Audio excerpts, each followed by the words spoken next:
Would you like to have dinner with my daughter sometime? What? At a dinner with the client CEO, me, just an average Joe, was recommended to go on a blind date with the beautiful daughter of the CEO.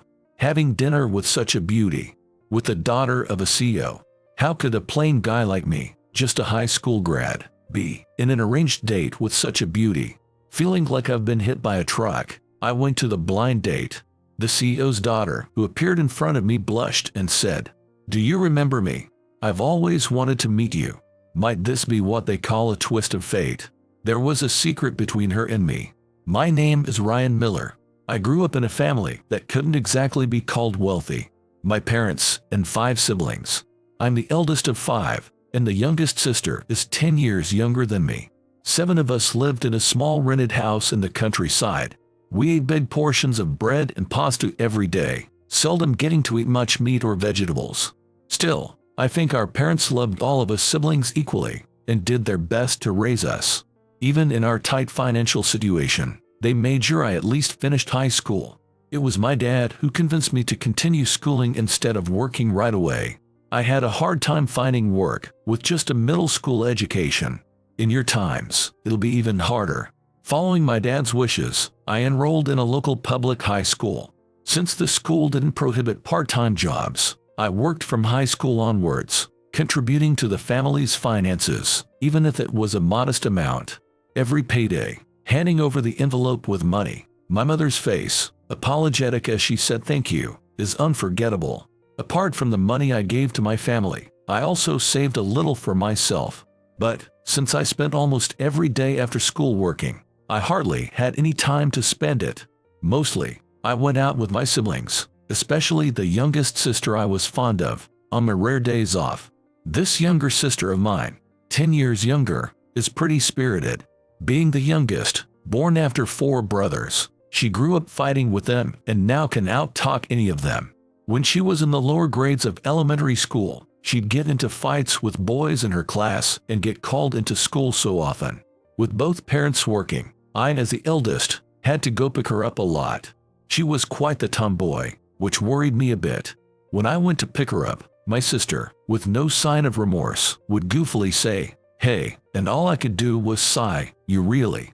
I should have scolded her, but I didn't because there was always a quiet girl by her side, often in tears. This girl, the complete opposite of my sister, was often bullied by boys, and my sister, strong-willed and just as strong in her sense of justice, would fight with those boys.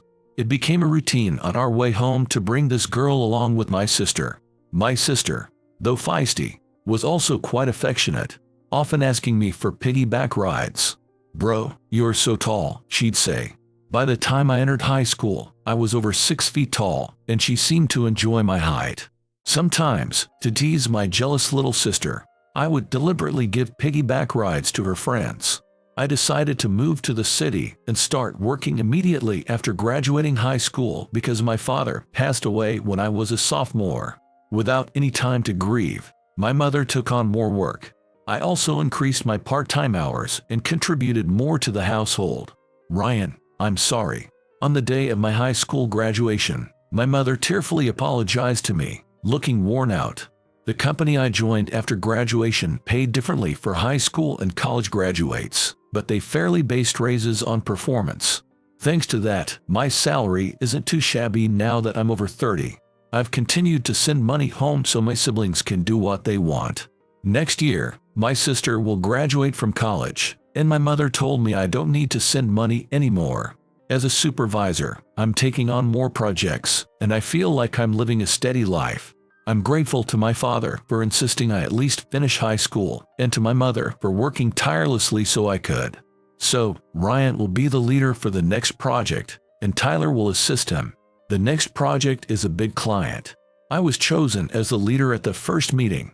A mix of joy and nerves welled up in me. Ryan. After the meeting, Tyler, who'd been assigned to assist me, called out from behind, "How did you sell yourself to the manager?" He's the same age as me, a college graduate who joined the department straight away, a part of the company's so-called elite group. "Is it because you've been with the company longer that the managers favor you?" Senior Ryan.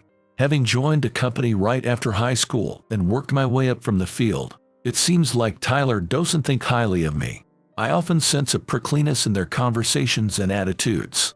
It's happening right now, as we speak. It's nothing special. I just presented like the other candidates. Just happened to be this time's pick. It's reassuring to have you as my assistant, Tyler. Thanks.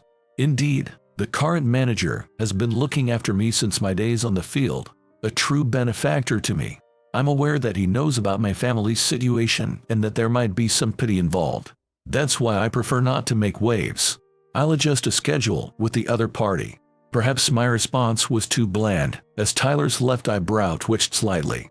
He reverted to his usual detached expression and began discussing future work. I'll set up a dinner meeting soon, combining it with greetings to our client. I'll check their availability. That would be helpful. Tyler looked me over from head to toe as I nodded in agreement, then continued. Please dress appropriately for the dinner meeting since Mr. John, the CEO on the other side, will also be attending. I don't think he'll show up in work clothes, but just in case. His expression mocking. Tyler walked away. There's rocky road ahead. Watching Tyler's retreating figure, I looked down at my own attire and sighed. His expensive suit might be custom made, his shoes polished to a shine. Tyler, wearing a brand-name watch I even recognize. In contrast, I'm in my workplace's overalls, worn and dirty shoes, and a cheap water-resistant watch I've had since my fieldwork days. The day of the dinner meeting with the client, the greetings and work discussions went smoothly. During a break for a smoke in between drinks, the conversation gradually shifted to casual chit-chat. The CEO from the client's side, Mr. John, was very approachable, good at communicating with people. He had a knack for drawing out stories while conversing and seemed to be a keen observer of others. You're wearing a nice watch. Sitting next to me, Tyler caught the CEO's eye as he passed him a fresh wet wipes, likely noticing his watch. Tyler's watch became a topic of conversation. Thank you. I do pay attention to what I wear for work. It seems some people, especially those who started in the field, don't understand that. Tyler's words were clearly directed at me. I could tell from the way he looked at me and the smirk on his lips. Ryan, don't you have much interest in these things? The CEO turned to me and asked. Today, I was indeed wearing a suit. It was a splurge for me, but it was clearly different from Tyler's expensive-looking fabric. I didn't wear a watch. I don't own a platinum shining watch that would be appropriate for an important occasion like today. Embarrassingly, I'm not very knowledgeable about such things. Ryan here is quite the hard worker. Unusually for our company, he joined as a high school graduate and worked his way up to where he is now. Tyler's words, interrupting me, seemed to elevate me, but in reality, they were condescending. The CEO, seemingly aware or not of Tyler's desire to belittle me, addressed me. A high school grad, huh? That's quite something. It must have been tough getting to where you are now. As the CEO took a sip from his shot glass, I poured more liquor into it from the bottle, answering him as I did. No, it was just that my family's financial situation made it difficult for me to go to college. I believe I am where I am now not just because of my own struggles, but thanks to the opportunities and encounters I've had with the company and on the job site. Financial reasons. What kind of hardships do you mean? The CEO, placing down his shot glass and holding the bottle, gestured with his eyes for me to hold my glass. With a feeling of humility, I held the shot glass with both hands, accepted the drink he poured, took a quick sip, and continued the conversation. What exactly intrigued him, I'm not sure, but the CEO listened with interest to the story of my family. Personally, I don't think my struggles are something to brag about, so I didn't really want to make them public, but maybe it was the CEO's way of conversing that led me to talk quite a bit about my poor upbringing in the countryside and my numerous siblings. The CEO casually started fiddling with his phone and showed me a photo. It was a family picture of him, his wife, his son, and his daughter. The son, perhaps resembling the CEO, had a smart appearance. The daughter didn't seem to resemble the CEO much, but she had a dignified aura and was very beautiful. My son is already working in my company, but my daughter will graduate next year. Maybe she's the same age as your sister. Would you like to have dinner with her sometime? What? A dinner with such a beauty? The CEO's daughter. As I was lost for words at the sudden proposal, Tyler chimed in. Is that a dinner just between Ryan and your daughter? If it's all right, I'd like to arrange it and join as well. No, I just wanted Ryan to meet my daughter. After hearing his story, I thought he could talk to her about her future as she's about to graduate. I'm not forcing anything. It's not something formal like a matchmaking meeting. Just think of it as a casual dinner and don't be too tense. Having heard that, I found no reason to refuse and accepted the CEO's offer. On the taxi ride home, Tyler seemed even more hostile towards me. Ryan, coming from a poor family and not being able to go to college, you really had it tough. Is your family like those big families they show on TV? Upper management seems to like stories of people's struggles. Well, I don't really get it. His words were more direct than usual, perhaps due to the alcohol. Don't think of it as an opportunity to marry into a rich family. People of stature choose partners of similar backgrounds. Given your family background, they wouldn't consider you. Despite his harsh words, I wasn't foolish enough to respond to a drunk's jests. If my story as a poor man makes for good conversation, then so be it, I muttered to myself, watching the passing scenery outside the window until the taxi reached its destination. Later, I received a call from the CEO confirming the dinner with his daughter. On the day, the meeting place was a French restaurant in a hotel, evidently high-end, which left me feeling out of place. A formal meal like this. Don't get too nervous. I took a seat directed by the waiter and opened my phone's home screen. 12:20 p.m. The reservation was for 12:30 p.m., so arriving 10 minutes early should be fine. I set my phone to silent, tucked it into my jacket, and let out a sigh. Feeling the discomfort of being out of place, my eyes darted around the room. I tried to settle down by looking out the window. The restaurant, located in a high-rise of the hotel, offered a panoramic view of the city's skyscrapers. The night view must be beautiful, I thought when someone called out from behind. Ryan, sorry to keep you waiting. Absorbed in the view, I was startled by the voice and quickly stood up, turning towards the source. The one who called out to me was CEO John, and behind him stood a petite woman, his daughter Sophia. I froze for a moment when I saw her. This is my daughter, Sophia. Sophia, this is Ryan. The lady I was introduced to, Sophia, was beautiful, just like her photo. No, even more so. I'm Sophia. As our eyes met, I realized I had been staring at her, transfixed, without greeting her properly, when she looked surprised and somewhat bewildered. Oh, sorry. I'm Ryan. Thank you for inviting me today. As the main course was ending and dessert was being served, CEO John checked his watch and said, I apologize, but I must leave now. You two enjoy the rest of your time here. There's still time for your reservation, so feel free to order more wine. Don't worry about the bill. And then he left. I was confused, much like the now it's up to the young two situation in matchmaking meetings. Since the meal began, the conversation had been mostly between CEO John and me. Sophia had barely spoken, only nodding occasionally when addressed. While I hesitated on what to start a conversation with, I heard a deep sigh from Sophia. Ah, Ryan, was it? What did my father tell you to bring you here today? Did he say it was an arranged date? Her sudden change from silence to a relaxed manner of speaking caught me off guard. No, nothing like arranged date. He just said he wanted you to talk about your job prospects, that's all. As I answered, albeit confusedly, her expression twisted into one of skepticism. Career advice. With you, Ryan? She asked.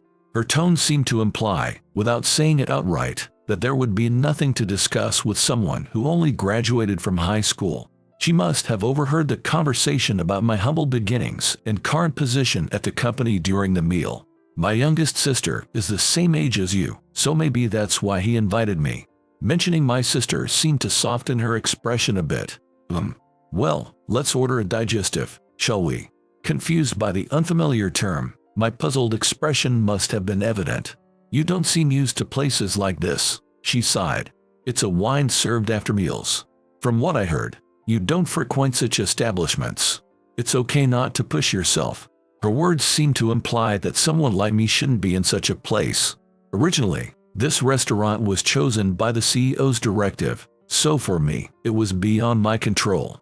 Yes, I must admit, coming from a humble home, places like this are beyond my usual experiences. I'll need to choose more fitting places in the future. Although slightly irritated by being lectured by someone much younger, I remembered she was the daughter of a business client and responded professionally. However, my response didn't seem to please Sophia.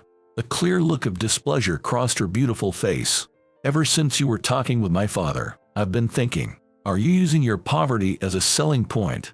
Or do you think my father and I are people who find such stories entertaining?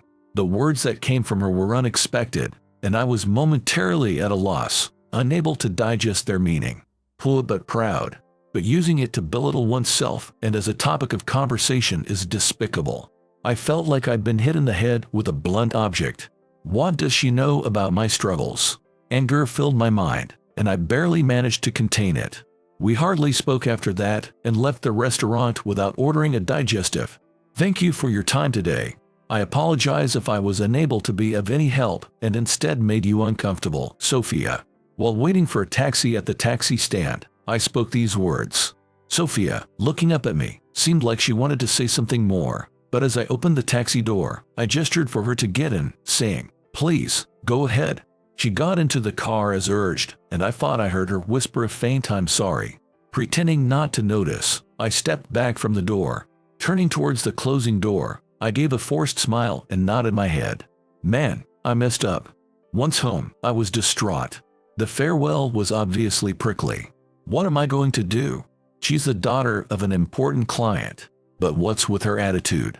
Speaking so haughtily, saying things like being cool is just fine. Frustrated and hung up on her words, I pondered. What was that faint apology about? But more importantly, the business. If today's incident leads to the deal falling through, it would be an unbearable situation. I poured the cheap bottle of wine I'd impulsively bought into a dollar store glass and gulped it down. Really, I'd rather have coffee after a meal. The unfamiliar wine left a bitterness in my throat, mirroring my current thoughts. Monday, the start of a new week. Early in the workday, I received a call from CEO John, my hands sweating as I gripped the receiver. The invitation for dinner that evening was something I couldn't refuse, so I eagerly accepted and hung up. This left me feeling gloomy throughout the day, a mood exacerbated by Tyler's remarks. Did you mess up at the dinner meeting? If you're stepping down from the project, let me know early to hand it over. That evening, at the dinner with CEO John, I apologized as soon as I sat down. I fear I may have made your daughter uncomfortable due to my inadequacy. I'm terribly sorry. The CEO seemed surprised by my words. I hadn't heard anything from my daughter about the dinner. Can you tell me what happened? I hesitantly recounted the events of that day, and after a moment of contemplation, CEO John bowed his head to me. Ryan, I apologize. My daughter was rude to you. Startled by his unexpected action, I quickly responded, No, please raise your head, CEO. But he continued, head still bowed. It's not just my daughter. I was wrong to pry into your family background. I never meant to pity your past struggles or find them amusing, but I might have inadvertently encouraged you to talk about it as a topic. I'm sorry. As I struggled to find a response, CEO John, lifting his head, began to share his own story. You see, Sophia is my stepdaughter. My first wife passed away shortly after our son was born. I remarried Sophia's mother when Sophia was in elementary school. Their life before the remarriage was apparently not affluent. After her mother remarried the CEO, their life changed dramatically, and they lived without want.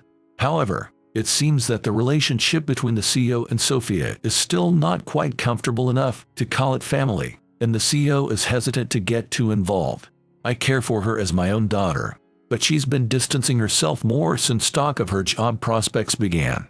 She doesn't talk much with her brother either. Recently, she seems withdrawn, and her mother is worried. I was hoping she'd find someone to confide in, and then we met you. You're straightforward and kind. Could you be an advisor for her? She might need a dependable, elder brother figure in her life, despite her strong front. As he lowered his head again, I internally wondered, why me? This left me feeling bewildered. A father can be helpless when it comes to his daughter, he added. Seeing CEO John's timid smile, I replied, I understand. I'm not sure how much I can help, but I'll try to be supportive. It was the only answer I could give. After that, CEO John arranged another dinner meeting between Sophia and me. I was worried she might refuse to meet me again, but surprisingly, she agreed quite readily. For the meeting, I chose a restaurant and we agreed to meet under the clock tower at the nearest station. When I arrived right on time, Sophia was already there. The clock tower, a common meeting point, was bustling with people, but Sophia stood out, and I spotted her immediately. Perhaps because I had told her in advance we were going to a casual Italian restaurant, her attire was more relaxed than before. Still beautiful, I thought. Even in casual wear, she exuded an air of elegance that captivated me. As she checked her watch and glanced around, her gaze suddenly met mine. As I had been watching her, her face briefly lit up, then quickly turned displeased, and I hurried over to her. Sorry to keep you waiting. Making someone wait when you're the one who called is just unacceptable.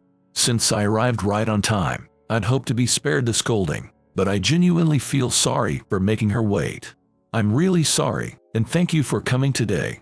Sophia, scrutinizing my attire from head to toe, commented, could you pay a little more attention to your dress next time? Like her, I had also chosen a more casual look for the day. Not being much interested in fashion, I might not have looked very stylish. Sophia's outfit, even to my fashion-ignorant eyes, appeared chic. Likely from some brand I was unfamiliar with. Sorry for looking shabby next to you, I apologized. It must be embarrassing to walk with someone dressed like a poor old man. In response to my apology, she looked surprised at first and then said firmly, no, that's not it. No, that's not it. It's a date, so I just wanted you to dress up a bit. I don't think you're poor or old. Taken aback by the rapid succession of her words, I instinctively responded again with an apologetic, I'm sorry. Just lead the way to the restaurant, please. And since you're older, you can talk more casually, she said, turning her face away, her ears slightly red. I felt a warmth spread across my face too. The word date she mentioned kept replaying in my mind. All right, I'll speak casually then. Can you be yourself too, Sophia? As I said this, peering into her face, she looked up at me and nodded, a hint of happiness in her expression. During the meal, as we chatted about trivial things and seemed to be getting comfortable, I asked, so, Sophia, have you decided on a job yet? There are places I've passed, but I still have final interviews elsewhere, so nothing is confirmed yet. Wondering if her course of study might naturally lead her to join her father's company, I asked out of simple curiosity. Given your major, you could work at CEO John's company, couldn't you? Had you not considered taking a position there? But I instantly felt a tense shift in her demeanor and regretted my thoughtless comment, realizing this must be a sensitive topic for her.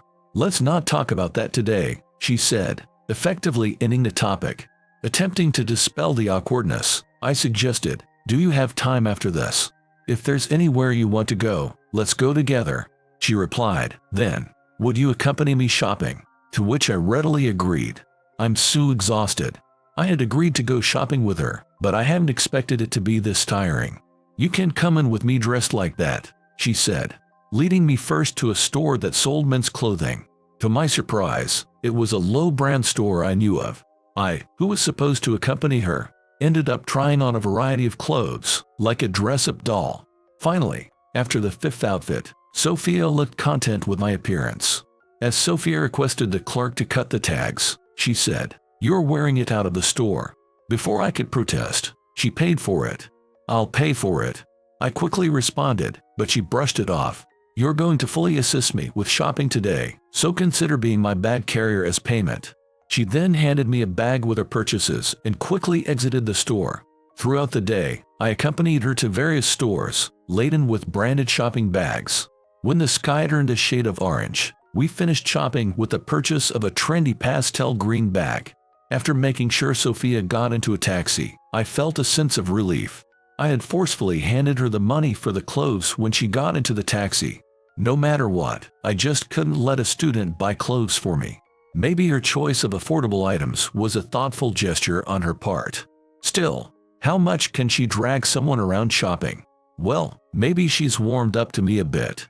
It was a somewhat draining day for someone in their 30s, but it might be said that I've made a small step forward towards my goal. Sophia's reaction to the conversation about jobs, especially when her father's name came up, suggested she might be struggling with their relationship. They probably need to talk, I figured, though my goal still seemed distant. I sighed. looking at the sky now turning a pale purple. Following that day, both Sophia and I were busy, finding no time to meet. We had exchanged contact information during our previous date and had been messaging each other a few times a week, sharing simple updates about our lives. These casual exchanges felt somewhat intimate. Busy with a project involving CEO John's company and other work, I struggled to find a moment to invite her out again. Nearly a month had passed since our last date, and on that particular day, I was out for a work meeting. It was an unpleasantly warm and humid day, typical of late spring, with the added annoyance of rain. On a day like this, it was just my luck to have several appointments to attend. However, my next meeting was with a company introduced by CEO John. If it leads to a final agreement, it would be a major contract both for the company and for me. A crucial deal. Having already completed one meeting around noon, I checked my watch while heading to the station. It was 12:50 p.m. The next appointment, originally scheduled for 1 o'clock, had been moved to 2 o'clock, giving me a little extra time. I hadn't had lunch yet, so I thought of grabbing a quick bite while going over my documents. That's when I noticed a young girl standing nearby, and a frown formed on my face, thinking about the deteriorating public safety. Then, a commotion caught my eye, a man and a woman arguing not far from me. The two people arguing a short distance away from me were under umbrellas, so I couldn't see their faces. I'm telling you, it's not like that. Please, let go. The familiar voice made me do a double take, and when I saw the color of the woman's bag, my feet were already moving towards them. I'm saying I'll pay, all right. How much? 2, 3. The man's sleazy words reached me just as I placed my hand on his shoulder, gripping the slender arm of the woman. What do you want with her? The man, startled by my sudden questioning, turned with a rough "Hey, what?" and tensed up when our eyes met. Moments like these made me grateful for my towering height. What do you want with my sister? Let go of her hand. Looking down at the man with an intimidating stare, he spat out, "Are you really serious?" and roughly released the woman's arm he was gripping. The woman stumbled backward with a short yelp. I quickly grabbed her shoulder, pulling her towards me. "Are you okay, Sophia?" In a reflex, I held her and pulled her under my umbrella. Stepping back to give her some space, I picked up her fallen umbrella and handed it to her. "I'm all right."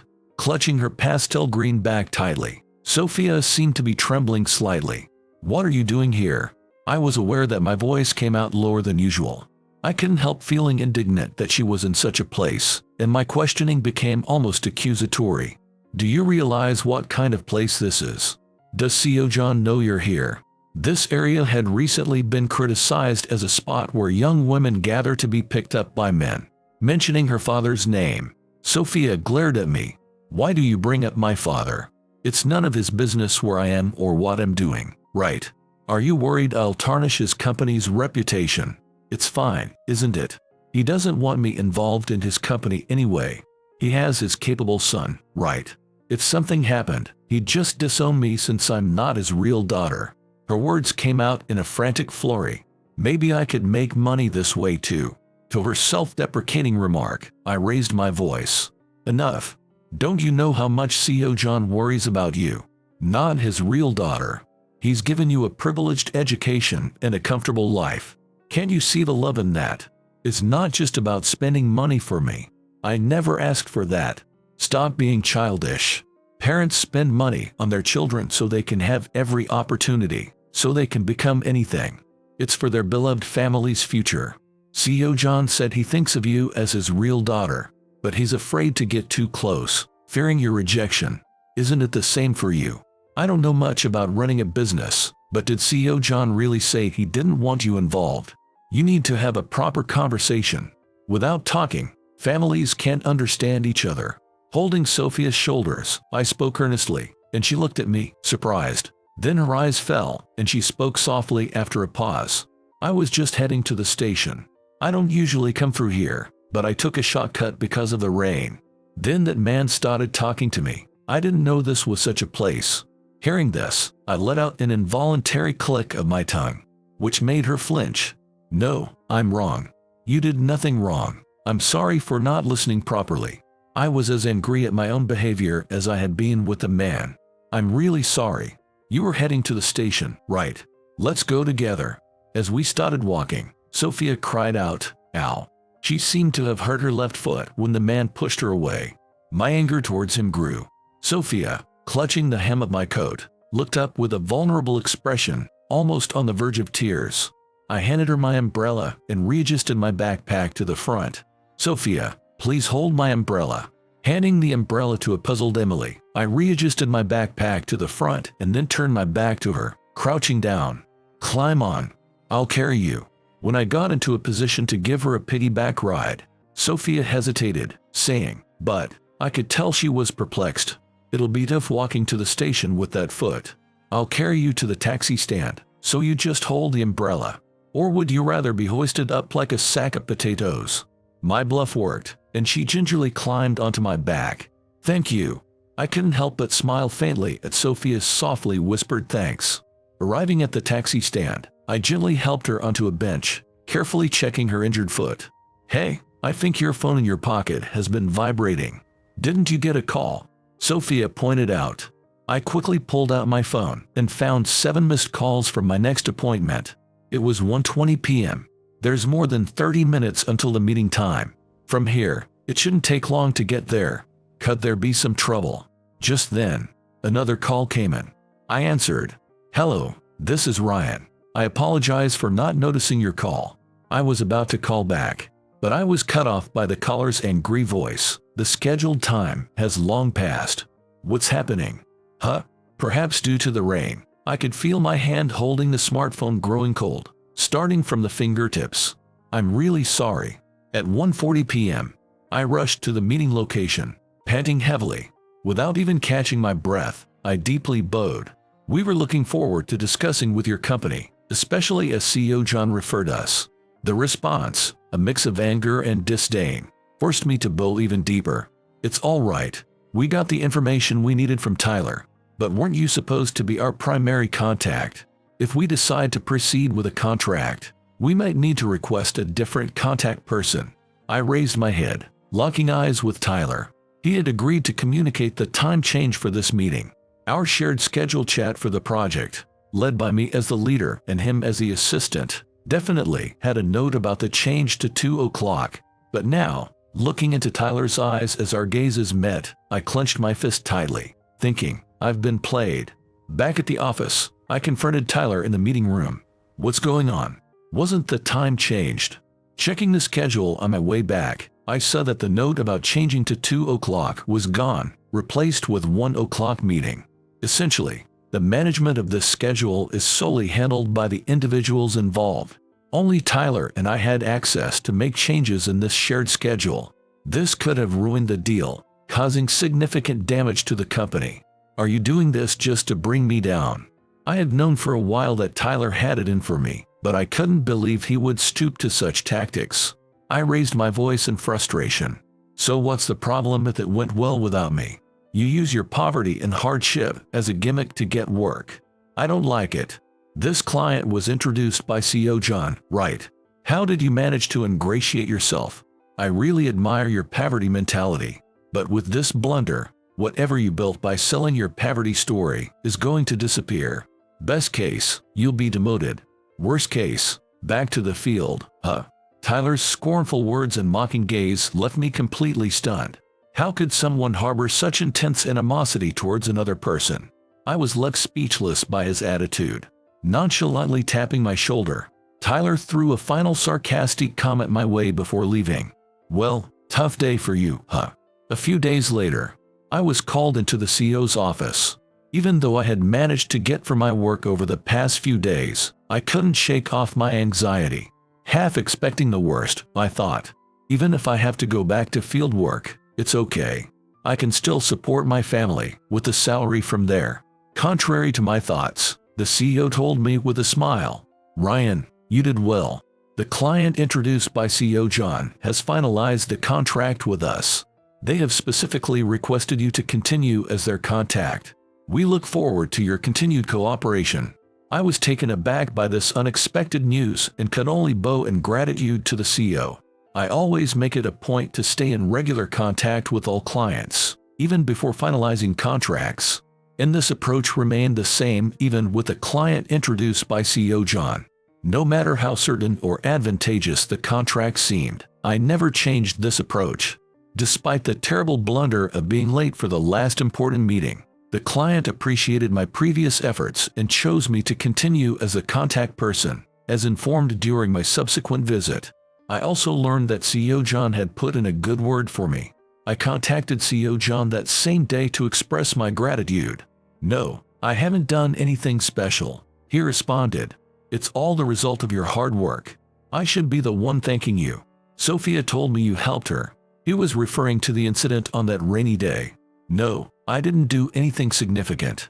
How is Sophia's foot, by the way? I should have taken her to the hospital.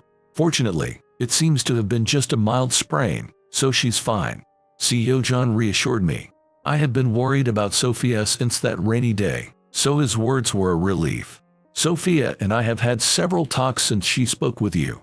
She was struggling with family relationships, just like I was.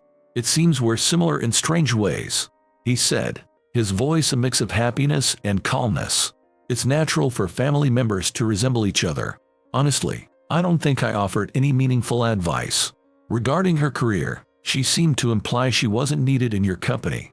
I really didn't know what to say to her. When I shared what I thought was her biggest concern, CEO John replied, 'That's my failure in communication. I wanted to respect my children's wishes. My son willingly joined a company, but I didn't want to force Sophia. I never realized she felt that way because I said nothing. Thanks to you, I've been able to have a proper conversation with her. As a father, as a family. I really appreciate it.' A few days later, Sophia contacted me, and we arranged to meet. It felt like it had been a long time since we had last seen each other, and there was an air of nervous anticipation, similar to our first encounter. 'I'm sure you've heard from my father, but we had a proper conversation. As a family,' she shared, her voice echoing the same calmness and happiness I had heard in the CEO's. 'It's because of you. Thank you.' As I felt a sense of relief, I also realized, I guess there's no more need for Sophia and me to meet. I felt a tinge of sadness. I had originally been meeting with her as a counselor at her father's request. Now that she had reconnected with her family love, she probably wouldn't need me anymore, and our meetings would cease. 'I have something to tell you,' she said, looking at me with a hint of hesitation. 'Actually, I met you a long time ago, when I was just a child.' I was surprised by her sudden revelation. She was still in the first grade when her parents divorced due to her father's financial troubles. She was brought by her mother to move to the rural town where her mother's family home was located. Even after returning to her aging parents, the mother and child could not live a comfortable life, it is said. In small communities, the distances between neighbors are close. The return of a single mother with a young child quickly became gossip in the small rural town. That gossip turned cruel among the children, and Sophia became a target for bullying. Lacking a father and being poor were cruel taunts in the eyes of children. There was always one girl who defended her, and this girl had an older brother. Sophia cannot forget the sight of her pulling the hand of the girl who was being bullied and crying, sometimes giving her a piggyback ride home as her older brother. And I also knew that sight. That troublemaking sister from my elementary school days. The one who often had me called to school, always accompanied by a girl who would cry next to her. That was Sophia, right here in front of me. My first love was a kind man with a large back, she said, looking up at me with cheeks slightly flushed. But then her gaze fell. I actually recognized you when we first met. I was too ashamed to let you know how much I had changed. After my mom remarried and we moved, my life changed dramatically. As a child of a remarriage, I felt judged. I gradually found myself unable to trust anyone, not even family. As she spoke, her voice quivered, her head still bowed. But you were genuinely angry with me, even with how I am now. Still as kind as the big brother from my first love. Sophia looked as if she might cry at any moment, and in her, I saw the shadow of that little girl from back then.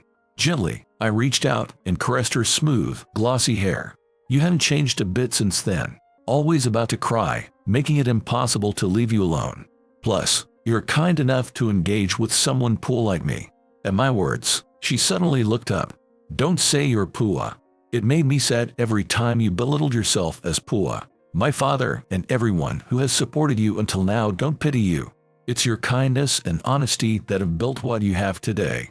Her eyes, once weak, now looked directly into mine, shimmering with unshed tears.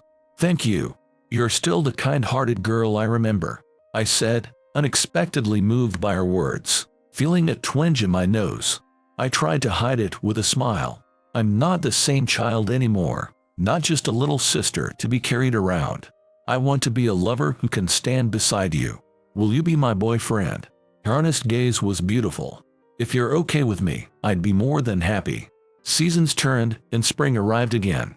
Since then, I've been busy but steadily building up my career, and this year I was promoted to the head office.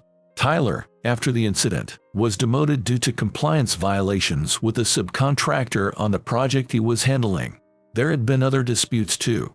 Maybe he was already being watched from above, perhaps out of a desire not to be outdone. Something inside him broke. Reflecting on how competently he had handled his tasks as my assistant, I felt a twinge of regret that perhaps I could have built a better relationship with him, enabling mutual growth. And Sophia, she graduated from college this spring and started her career as a working adult. Sophia didn't join CEO John's company. Instead, she chose a company she wanted to work for herself. However, she mentioned that eventually, she would like to join her father's company and support it alongside her brother. Even now, she remains by my side, unchanged. I want to say thanks for those old times when we visit your family home. We're in a relationship with marriage in mind, planning to visit my family home soon. She seems eager to reunite with my sister. While those places hold painful memories for her, she said to me, "It's the place where I have memories with my first love. So with you, it's okay." She smiles, and I find her absolutely endearing. I embraced her. Being poor is just fine. No one is going to steal that poverty from you. I no longer feel ashamed of my background. All the struggles and efforts I've made have become valuable and worthwhile.